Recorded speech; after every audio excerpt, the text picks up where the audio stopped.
Road పక్కన. రాజుకి ఆశ్చర్యం అవుతుంది, నువ్వు ఈరోజు రేపు చనిపోయేలాగా ఉన్నావు కదా పెద్ద అయినా, నువ్వు ఎందుకు ఈ కష్టపడి ఈ విత్తనాలు నాటుతున్నావు అంటే, మహారాజా మీకు చెప్పేంత పెద్దవని కాదు, కానీ ఈరోజు మనం తింటున్నటువంటి ప్రతి పండు కూడా మనము నాటినటువంటి చెట్ల నుంచి వచ్చినటువంటి ఫలాలు కాదు. మన పెద్దలు నాటిపోతే ఈరోజు ఆ ఫలాలను మనం తింటున్నాం. ఈరోజు మన విత్తనాలు నాటిపోతే రేపొద్దున వచ్చే మన నెక్స్ట్ జనరేషన్ తింటారు ఈ పండ్లని అని చెప్పేసి రాజుగారికి చెప్పడం వల్ల రాజు ఆశ్చర్యపోయినాడు. నేను నుంచి చాలా నేర్చుకున్నాను పెద్దయినా నేను అని చెప్పేసి ఆయనకి వరహాల మూట ఇచ్చినాడు. అట్లాగా ఈరోజు నాకెందుకు, నాకు ఆడపిల్లలు ఉన్నారు, నా పిల్లలు పెద్దగా అయినారు, నా పిల్లలు జాబ్లో సెటిల్ అయిపోయినారు, నాకు అవసరం లేదు, నేను ఆర్థికంగా బాగా సంపాదించుకున్నాను, నాకు కురుబ ఇచ్చినా ఓకే, కురుమ ఇచ్చినా ఓకే, లేదు కటిక ఇచ్చినా ఓకే, ఇంకా ఏదైనా వేరే కులం ఇచ్చినా ఓకే అని మన కులస్తులే చాలా మంది కాంప్రమైజ్కి అలవాటు పడిపోయినారు.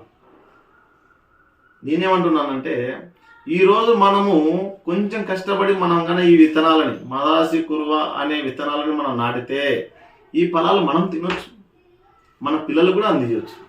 మనం ఈ విత్తనం నాటకపోతే మనం తినలేము, మన నెక్స్ట్ వారసులు కూడా తినలేరు. ఈరోజు మనము మాల సర్టిఫికెట్లు అడుగుతలేము, మాదిగ సర్టిఫికెట్లు అని అడుగుతలేము, మన జన్మదాత మన కులం సర్టిఫికెట్లు. మదాసి కురువ అంటే వేరే కులం కాదు. ఈరోజు మదాసి కురువ అని మనం ఏదైతే అంటున్నామో, ఈ మదాసి కురువలు ఆంధ్రప్రదేశ్లో కానీ తెలంగాణలో కానీ మనం తప్ప వేరే వాళ్ళు ఎవ్వరూ లేరు. ఈ రెవెన్యూ అధికారులు ఏమంటారంటే, మదాసి కురువ అనేది ఎస్సీ జాబితాలో 59 కులాలలో ఉందబ్బా, కానీ ఈ కులానికి సంబంధించిన వాళ్ళు శ్రీకాకుళంలో ఉన్నారు, ఈ కులానికి సంబంధించిన వాళ్ళు తెలంగాణలో ఉన్నారు అంటారు. కానీ ఆంధ్రప్రదేశ్ ప్రభుత్వము జీవో నెంబర్ 25/01/05/2025లో 01/05/2015లో ఒక జీవో ఇష్యూ చేసింది. అది ఏమి అంటే, ఆంధ్రప్రదేశ్లో ఉన్నటువంటి 13 జిల్లాలలో కూడా మదాసి కురువలు ఉన్నారు అని చెప్పేసి జీవో ఇష్యూ చేసింది. మళ్ళీ గవర్నమెంట్ ఇచ్చిన జీవోనే తప్ప.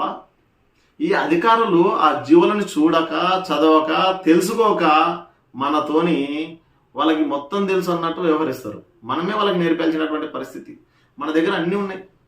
1956 నుంచి ఇప్పుడు 2025 వరకు మధ్యలో జరిగినటువంటి ట్రాన్సాక్షన్ చాలా గజెట్లు, జీవోలు, కమిషన్ రిపోర్ట్లు, వచ్చిన క్యాస్ట్ సర్టిఫికేట్లు చాలా ఉన్నాయి. కానీ మీరు ఎవరైతే పోరాడతామని ముందరకు వస్తారో, ఎవరైతే నాకు కావాలి అని ముందరకు వస్తారో వాళ్ళకి మేము ఇవ్వడానికి సిద్ధంగా ఉన్నాం సంఘం తరఫున. కానీ మీరు ముందరికి రావాలి. మనం అమ్మాయినా అడగంది అన్నం పెట్టదు అన్నట్టు మనం అప్లై చేసుకోకుండా ఊక ఉంటే ఇంకా ఇప్పుడు దాదాపు 75 సంవత్సరాలు అయిపోయింది.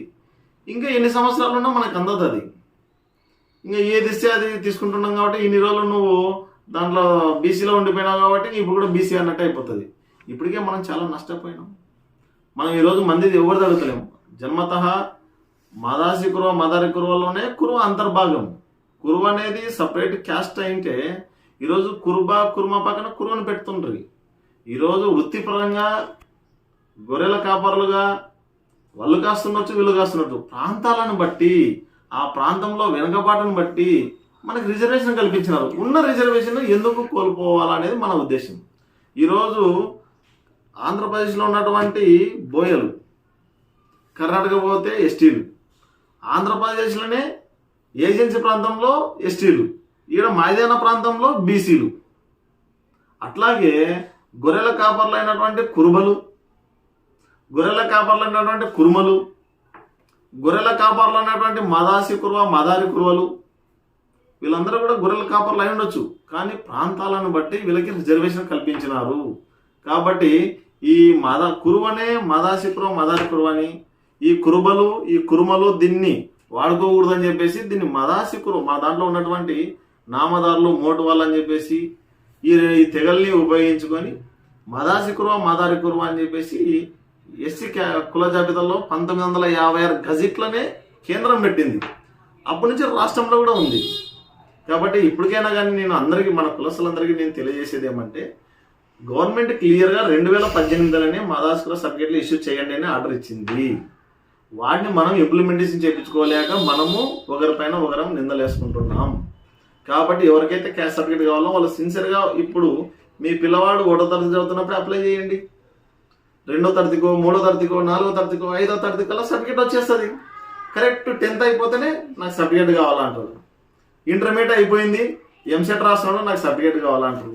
అప్పుడు సర్టిఫికేట్ అప్పటికప్పటికి రాదు. కాబట్టి కనీసము మీ పిల్లవానికి రాపించుకోవాలనుకున్నప్పుడు మీరు ఓ చేతిలో కురుబ సర్టిఫికేట్ పెట్టుకొని ఒత్తుకు మదాసుకుల సర్టిఫికేట్ అడగకూడదు. ఫస్ట్ నీ దగ్గర ఉన్నటువంటి సర్టిఫికేట్ ఏదైతే ఉందో ఫస్ట్ నీవన్నీ తీసేసుకొని నాది మదాసి కురుబనా అని నువ్వు డిసైడ్ కాదు.